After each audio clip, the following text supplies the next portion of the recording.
अस्सलामुअलैकुम to everyone.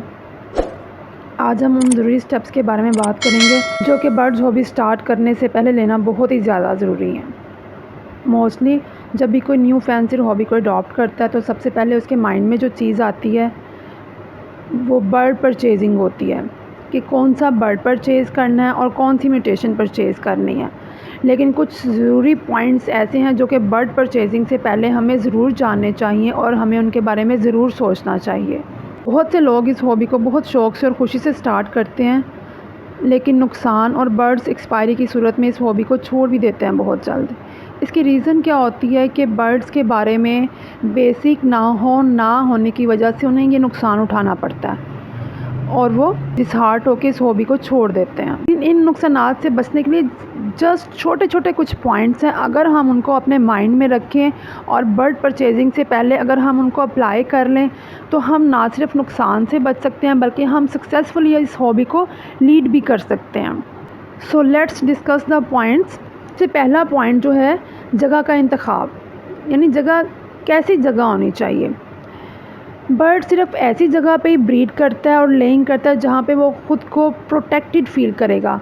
तो जब भी जगह सेट करें अपने बर्ड्स के लिए तो उनको प्राइवेसी दें। अगर आप घर में सेटअप लगाने जा रहे हैं तो घर में कोई ऐसी जगह होनी चाहिए जहाँ पे लोगों का आना जाना, गैदरिंग, शोर शराबा ना हो, ताकि बर्ड्स प्राइवेसी फ़ील करें, वहाँ पे ख़ुद को सिक्योर्ड फील करें और वहाँ पे वो ब्रीड करेंगे। अगर खुदा ना खास्ता आप बर्ड्स रख लेते हैं और वहाँ पे शोर शराबा है, हल्ला गुल्ला है, तो बर्ड्स कभी वहाँ पे ख़ुद को कंफर्टेबल फ़ील नहीं करेगा और ब्रीडिंग वहाँ पे कभी भी नहीं करेगा। तो ऐसी जगह सेलेक्ट करें अपने बर्ड्स के लिए जहाँ बर्ड्स प्राइवेसी फ़ील कर रहे हैं और वहाँ पे शोर शराबा ना हो। सेकंड पॉइंट जो है वो हमारा बहुत ही ज़्यादा इम्पोर्टेंट है, वो है टेम्परेचर एंड ह्यूमिडिटी।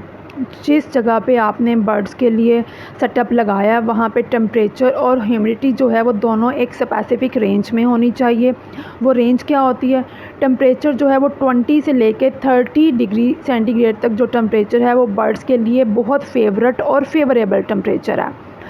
इसी तरह ह्यूमिडिटी की जो रेंज है वो 40 टू 70 होती है। थोड़ा बहुत अप डाउन हो जाए तो इतना मैटर नहीं करता, लेकिन रेंज ये होती है उनकी। आपका टेम्परेचर ज़्यादा है, रेंज से ज़्यादा है, 30 प्लस हो गया तो ये बर्ड की ना सिर्फ ब्रीडिंग के लिए बल्कि उसकी लाइफ के लिए भी नुकसानदेह है। खुदा ना खास्ता उसकी लाइफ रिस्क हो सकता है।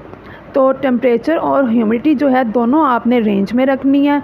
इसके लिए एक डिवाइस मिलती है टेम्परेचर मेजरमेंट के लिए, ये आराम से आपको बर्ड्स एक्सेसरी शॉप से मिल जाएगी, वो आप ले लें और जहाँ पे आप अपने बर्ड्स का सेटअप लगाने जा रहे हैं वहाँ पे रख लें ताकि उसका टेम्परेचर और मॉइस्चर दोनों आपके नोटिस में हो कि वो रेंज में है। शेड की डायरेक्शन, आपके शेड की डायरेक्शन किस डायरेक्शन में है ये बहुत ज़्यादा चीज़ मैटर करती है।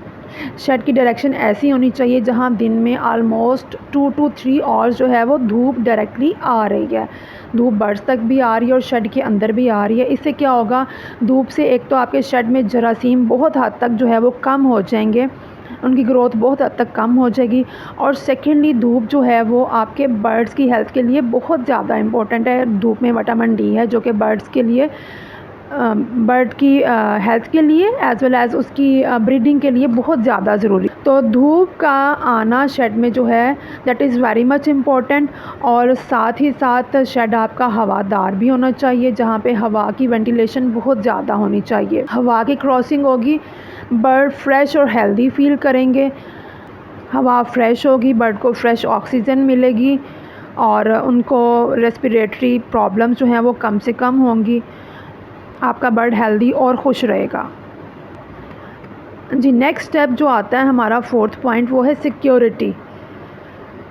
सिक्योरिटी में क्या है, कोशिश करें कि जहाँ भी आपने अपने केजेस को सेट किए, अपने बर्ड्स का सेटअप लगाया, वहाँ बाहर आपने एक मास्टर केज ज़रूर तैयार करवा लेना है। उसका फ़ायदा ये होगा कि आप बहुत से नुकसानात से बच जाएंगे। आपका रिस्क फैक्टर जो है वो काफ़ी हद तक कम हो जाएगा। वो किस तरह से, बहुत दफ़ा ये होता है कि चूहा अटैक करता है आपके बर्ड्स पे, खुदा ना खास्ता इसमें बहुत ज़्यादा डैमेज का अंदेशा होता है क्योंकि माउस अटैक जो है वो बहुत डेंजरस है और उसमें बर्ड की एक्सपायरी का भी ख़दशा होता है। और इसी तरह हो सकता है किसी बड़े बर्ड का भी हमला हो सकता है जैसे कौवा, चील। तो इस तरह से आपने अपने शेड को इस तरह से करना है कि आप उसके बाहर एक मास्टर केज तैयार करवा लें। इसके अलावा बर्ड्स के उड़ने का ख़दशा हो सकता है, तो अगर आप एक मास्टर केज तैयार करवा लेते हैं तो कम से कम आपका ये बिल्ली, चूहा, बर्ड की फ्लाइंग का इशू, ये सारे रिस्क जो है ना काफ़ी हद तक इंशाल्लाह ताला कम हो जाएंगे। 5th पॉइंट जो है वो है अरेंजमेंट ऑफ केज। जी, बर्ड को परचेज़ करने से पहले उसका केज सेट करके रखें। केज का साइज़ क्या होना चाहिए? मुनासिब साइज़ का केज लें। उसमें 2.5 बाय 1.5 का केज भी बहुत मुनासिब है, 2 बाय 1.5 का केज भी मुनासिब है। अगर आप बहुत ज़्यादा बड़ा केज ले लेते हैं तो उसमें भी बाज़ दफ़ा बर्ड्स की बॉन्डिंग का, पेयर की बॉन्डिंग का इशू आ जाता है। और अगर आप छोटा लेते हैं केज बहुत ज़्यादा, तो वो भी डेफ़िनेटली बर्ड के लिए रीज़नेबल नहीं है, क्योंकि थोड़ा सा उसको फ्लाइंग का भी मौका जो है वो मिलना चाहिए। एंड आखिर में मैं आपको ये सजेस्ट करूँगी कि अपने काम के साथ डिवोटेड रहें और time to time research work जो है थोड़ा बहुत वो करते रहें। उसमें ये होगा कि आप लव बर्ड से रिलेटेड कोई लिटरेचर स्टडी करें। यूट्यूब पे बहुत सी वीडियोज़ हैं, आप उनको देखें। कोई मैगज़ीन उसको स्टडी करें ताकि आपको लेटेस्ट इन्फॉर्मेशन जो है मिलती रहे और आप अपडेटेड रहें, और साथ ही साथ आप compete करते जाएं टाइम के साथ साथ। अपने बर्ड्स की बहुत ज़्यादा केयर करें, अपने बच्चों की तरह उनका ख्याल रखें, और इस दुआ के साथ कि अल्लाह ताला आपको इस हॉबी में ढेरों बरकतें अता फ़रमाए। अल्लाह हाफ़िज़।